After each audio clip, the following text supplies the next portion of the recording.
उद्धवजी, हे 6 खासदार ज्यावेळेस तुम्हाला सोडून गेले त्याआधी संसदेत जे बिल पास करायचं आहे किंवा याच्याबाबत तुम्हाला केंद्र सरकारकडून काही संपर्क साधण्यात आला होता का? काही समन्वय झाला होता? नव्हता. काही समन्वय साधला गेला नव्हता. आणि आमचं म्हणणं आज देखील हेच आहे की कोणतंही विधेयक आणताना आम्ही विरोधी पक्ष खरं विरोधी पक्ष हा शब्द फोडला पाहिजे. आम्ही सुद्धा जनतेचे प्रतिनिधी आहोत. कोणी एकेकाळी आम्ही सुद्धा तुमच्यासोबत होतो तेव्हा आम्ही देखील सत्ताधारी होतो. आणि जनतेचे प्रश्न मांडण्याचा अधिकार हा जनतेने आम्हाला दिलेला आहे, घटनेने आम्हाला दिलेला आहे.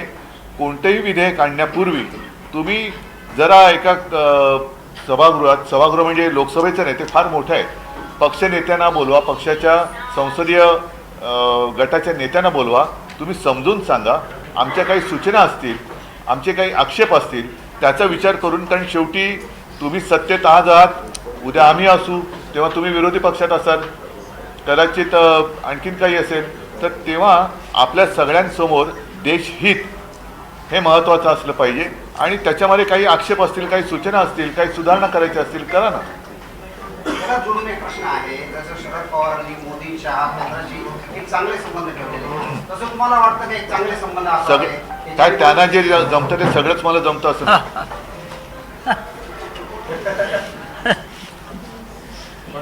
माझे 6 खासदार फोडलेत. तुम्ही काल म्हटले होते की फडणवीसांचे पंख छाटले जात आहेत, फडणवीसांचे पंख छाटले जातात. त्यावरती एकनाथ शिंदे म्हणतात की उद्धव ठाकरेंना त्यांच्यावरती जास्त प्रेम आलंय, पूतना मावशीचं ते प्रेम आहे. फडणवीसांना पण तुमची काळजी वाटते? कोणाला? फडणवीसांना. मी शहासेनेबद्दल काही बोलू शकत नाही, इच्छित नाही. कारण ती शहासेना आहे, मिंदेची शहासेना. एसनशी हा गट जो आहे, एसनशी हा गट हा शहासेना आहे. त्याच्यामुळे गद्दार सरदाराबद्दल मी काय बोलू शकत नाही, बोलू इच्छित नाही, कारण बोलण्याचे ते लायकीचे नाही आहेत. मला देवेंद्र फडणवीसांची मनापासून काळजी वाटते. म्हणजे हे उगाचच कोणाला वरवरचं वाटेल असं नाही आहे. एखादा महाराष्ट्रातला माणूस पंतप्रधान पदाचं स्वप्न पाहत असेल तर त्याच्यामध्ये गैर काही नाही आहे. मागे मी आपल्याला उदाहरण दिलं होतं की नितीन गडकरींचं नाव तसं घेतलं जात होतं. आता देवेंद्र फडणवीस एक चांगला चेहरा म्हणून सगळ्यांसमोर दिसतोय. नितीन गडकरींना संघाचाही पाठिंबा होता, मात्र त्यावेळेला त्यांना कारण नसताना सगळं बदनाम करण्यात आलं. आत्तासुद्धा मला असं वाटतं की देवेंद्र फडणवीसांना संघाचा पाठिंबा आहे असं माझ्या कानावर आलं.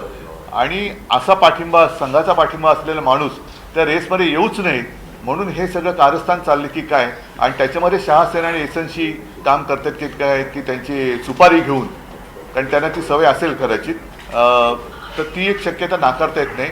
म्हणून मी चेष्टा मस्करी करत नाही. मला देवेंद्र फडणवीसांच्या करिअरची काळजी.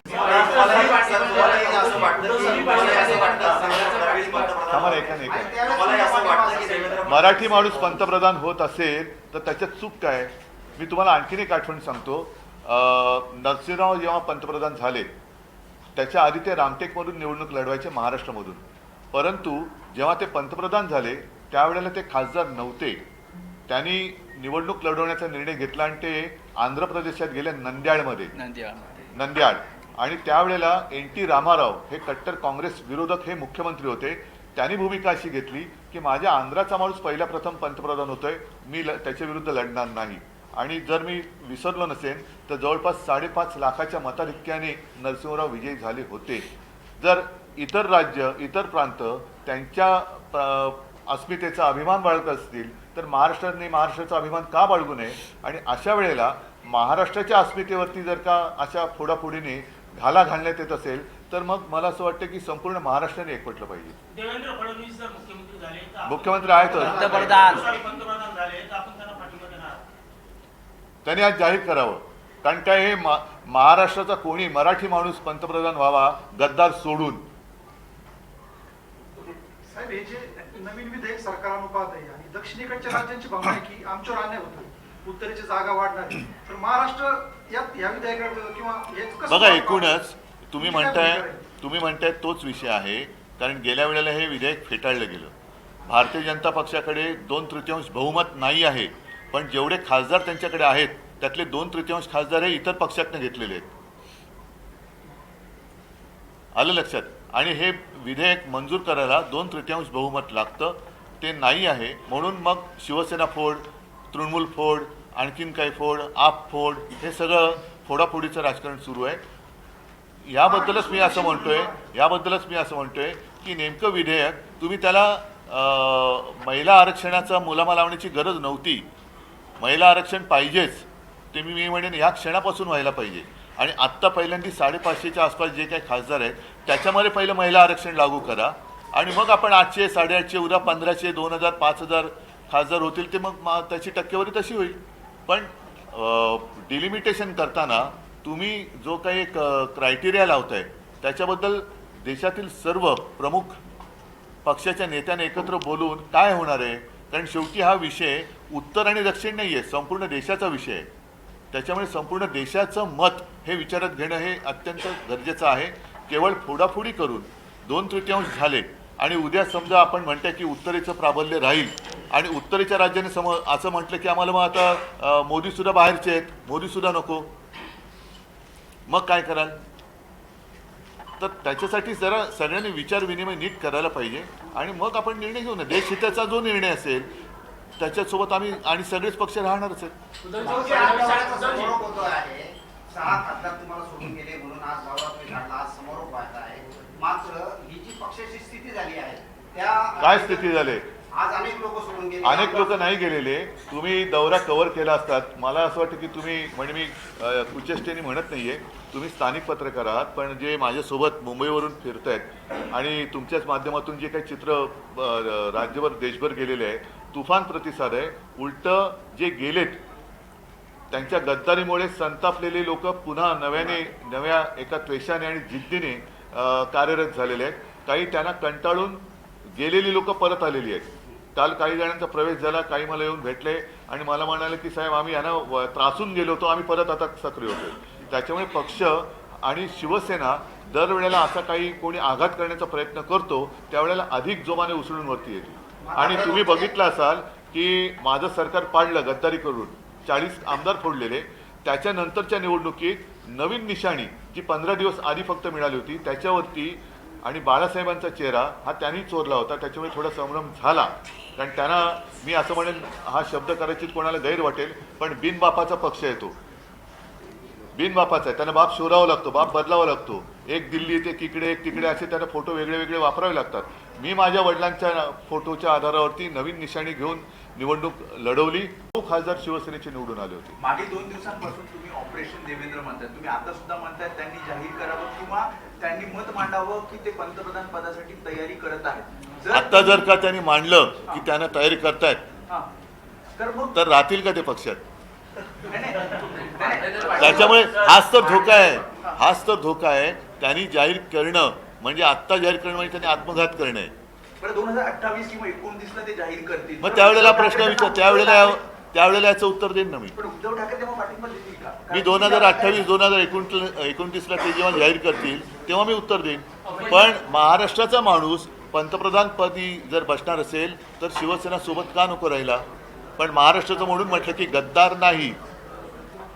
तुम्ही म्हणताय की त्यांची मुख्यमंत्री पदाची सुद्धा पुढची धोक्यात येऊ शकते. कारण तुम्ही बघितलं असाल की मी तुम्हाला उदाहरणासकट सांगतोय.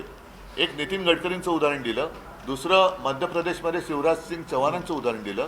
तिकडे परिस्थिती कठीण असताना सुद्धा शिवराज मामा सगळे लोक त्यांना आता यांना जसं भाऊ भाऊ भाऊ चाललेलं आहे तसं शिवराज मामा लोक आपणून म्हणत होते. आणि त्यांच्या लोकप्रियतेमुळे मध्य प्रदेश अनपेक्षितपणाने भाजपा जिंकलं. त्यांना असं वरती वाटायला लागलं की उद्या शिवराज मामा भाजप अध्यक्ष बनू शकतात, उद्या शिवराज मामा पंतप्रधान पदाच्या शर्यतीत येऊ शकतात. त्याच्यामुळे त्यांना वरती घेतलं आणि आज शिवराज सिंगचं नावही नाही आहे. फोडाफोडीत यशस्वी होणारे एकनाथ शिंदे पुन्हा एकदा मुख्यमंत्री होतील असं तुम्हाला म्हणायचं का त्या सगळ्यामध्ये? हा भाजपला धोका आहे. आणि आता संघाने ठरवायला पाहिजे की पूर्वी असं जे मानलं जात होतं की संघ ठरवेल तो भाजपचा मुख्यमंत्री किंवा पंतप्रधान होतो. आता संघाची तेवढी पकड ही त्यांच्यावर राहिली की नाही हे महत्त्वाचं आहे. आणि हे फोडाफोडीचं आणि गद्दारीचं राजकारण संघाला मान्य आहे का, हा सुद्धा संघासमोर आणि संघाच्या कार्यकर्त्यांसमोर एक प्रश्न आहे जो कोणी बोलत नाही. विमान प्रवासामध्ये पूर्ण मला हातबल दिसते. मुख्यमंत्री असं म्हणतायत की ते एका कोपऱ्यात होते, मी एका कोपऱ्यात होतो. हाच प्रॉब्लेम झालाय. दोन दोन दोन कोपऱ्यात झाल्यामुळे मधल्यामध्ये सगळेजण जो गोंधळ घालतायत तो त्यांच्या लक्षात येत नाहीये. मग बरोबर यायला हो का पुन्हा काय कोणी उद्धव तो ठाकरे यांनी- नाही तो त्यांचा प्रश्न आहे. मी त्यांना असं वाटत असेल की मी त्यांचा शत्रू आहे, मी त्यांचा हितचिंतक आहे, म्हणून मी ही गोष्ट त्यांच्या मनातली मन की बात मी करतोय. नाही, त्यांनी शुभेच्छा तुमच्या स्वीकारल्यात, तुमच्या सदिच्छा त्यांनी स्वीकारल्यात, ते धन्यवाद म्हणाले. तुम्ही जे म्हणतात तुमच्या दोघांमध्ये जे गोंधळ घालतात ते बाजूला जातील, तुम्ही पुढाकार घेणार. बघा ज्या मागच्या आम्ही दिवसापासून- आता हे माझ्याकडे हे नाहीये, शेवटी त्यांच्याकडे उपरवालीची मर्जी आहे. आदित्य ठाकरे सध्या विरोधकांच्या निशाणावर आहेत असं दिसून येत आहे. काय कारण असू शकतं? काय याचं कारण असं आहे की ठाकरे कुटुंबाला एक परंपरा आहे. मी मागे माझ्या वर्धापन दिनाच्या निमित्ताने सांगितलं होतं, आमच्या 5-6 पिढ्या या जनतेसमोर आहेत. ह्यांना तर आधी वडिलांचा पत्ता नाही आहे आणि पोराला खासदार आणि केलेलाच आहे, त्याला मंत्री करायचं आहे. म्हणजे सगळं काही आहे ते त्यांच्या पोराला मिळालं पाहिजे, त्यांच्या घराण्याला. ती घराणेशाही नाही आहे, पण ठाकरे कुटुंबाची जी परंपरा आहे, ठाकरे कुटुंबाने काही घ्यायचं नाही, घ्यायचं ते सगळं आम्हीच घ्यायचं, ही त्यांची जी एक वृत्ती आहे. त्याच्यामुळे ते आदित्यला टार्गेट करतायत.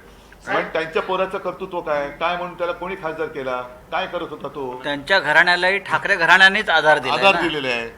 आज किंवा उद्यामध्ये केंद्रीय मंत्रिमंडळाचा टीएनटीचा पेपर फुटला पण विरोधी पक्ष काही रस्त्यावर येत नाही. मग मी कोण आलोय तुम्ही राजकारणासाठी म्हणजे काय, म्हणजे नाही नाही रस्त्यावर विखेंचं म्हणणं आहे का महाराष्ट्रभर उद्धव ठाकरेंनी फिरण्यापेक्षा तू आत्मपरीक्षण करण्याची गरज पक्ष संघटनेकडे लक्ष असं कोण बोललं? राधाकृष्ण विखे. त्यांचा कोणता पक्ष? त्यांचा नेमका आत्मा कुठे? त्यांचा आत्मा आज भाजपमध्ये, काल परवा आमच्याकडे होता, काल काँग्रेसमध्ये होता, उद्या कुठे त्यांनी आत्म कंट्रोल करावं, कारण त्यांचा आत्माराम कुठे कुठे फिरतोय. आत्मनियंत्रण करावं, त्यांचा आत्मा कुठे ते बघावं. उद्धवजी केंद्रीय पक्ष मंत्रिमंडळाचा विस्तार संघटनेत होईल. बदल करण्याची आवश्यकता वाटते का? तुम्ही हे सगळे आता महाराष्ट्र फिरताय, काही 3-4 असे महत्त्वाचे पक्ष संघटनेत बदल भाजपने जरूर केले पाहिजेत आणि भाजपने त्यांच्या जुन्या कार्यकर्त्यांना संधी दिली पाहिजे.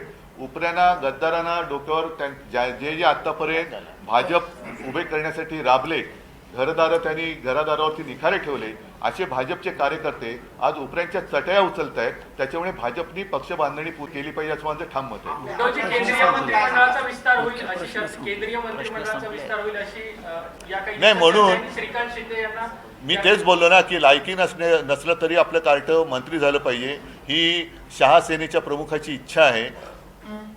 त्याच्यामुळे शहा जाणे आणि ते जाणे आणि देवेंद्र जाणे आणि भाजप जाणे. चला, धन्यवाद.